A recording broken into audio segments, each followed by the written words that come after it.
pupuntahan pala kami ngayon kasama si Michael, yung pamangkin ng asawa ko. Magsa-soft opening na kasi yung villa na pupuntahan namin sa Mac Creek. Inimbitahan kami ng may-ari at sakto nasa malapit lang siya. First time ko din makita yung villa nila at excited na ako. Located pala to sa Barangay Santo Rosario, Macrohon, Southern Leyte. Dito na kami dumaan sa likod. Kung ikaw ay taga Macrohon, malalaman mo talaga kung saan banda to. Bago ka makapunta sa Mac Creek, dadaan ka pala sa kaharian ng Encantadia.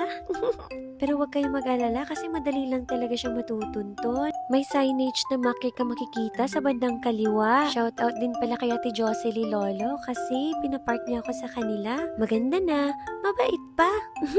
Eme! Hello mga Emas! So let's go to Mac Creek!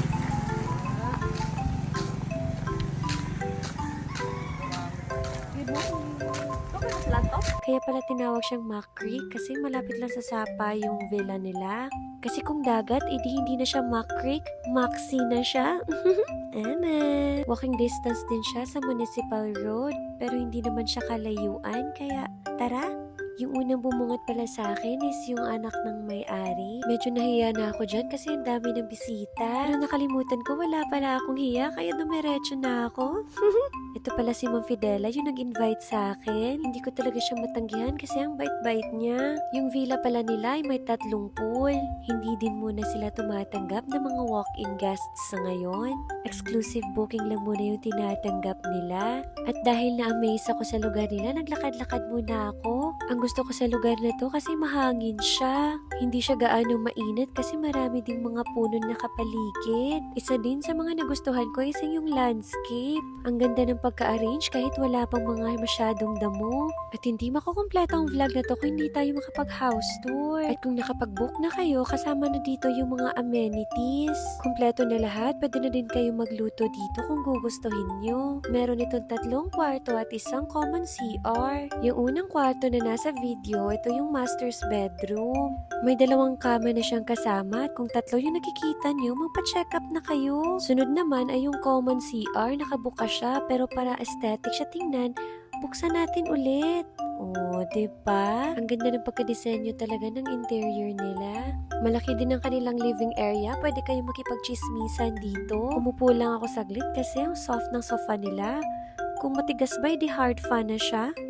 Eme! Nakalimutan ko, nag-house tour pa pala tayo. So, ito yung pangalawang kwarto nila. Lakas talaga maka-minimalist yung mga disenyo ng bahay nila. At ito yung pangatlo. Isa sa mga nagustuhan ko sa villa nila ay ang kalinisan, kapayapaan, at katarungan.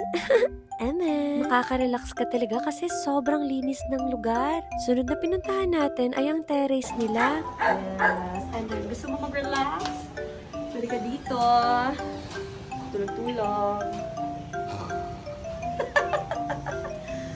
Perfect talaga ang place na to kung gusto nyong mag-relax. Aside kasi sa exclusive ang pool, binibigyan din kayo ng privacy and less crowded experience. Perfect siya for any occasion, ma-team building, o family bonding. Thank you din pala kay ate na nag-guide sa amin. Pagkatapos ng house tour, lumabas na kami at nakita ko din pala dito si Ma'am Emily at yung mga wait staff sa Sweet Rose na parang si Coco Martin at saka si Robin Padilla. Medyo napagod ako sa house tour kaya nag-relax lang ako saglit. Malapit na kami magtanghalian at bago yun, napasalamat muna yung anak ni Ma'am Fidela sa lahat ng dumalo. Kainan na, naglakad-lakad lang muna ako kasi hindi pa ako masyadong nagugutom. Meron pa kasi akong birthing party aatenan pagkatapos neto kaya hindi ko masyadong binusog yung sarili ko. Pero napaka-smiling talaga ni Kuya, oh. So yun nga, hindi na kami nagtagal doon. Sa mga gustong mag-book, message lang kayo ha sa Facebook page ng Mac Creek. Salamat sa panonood. Bye!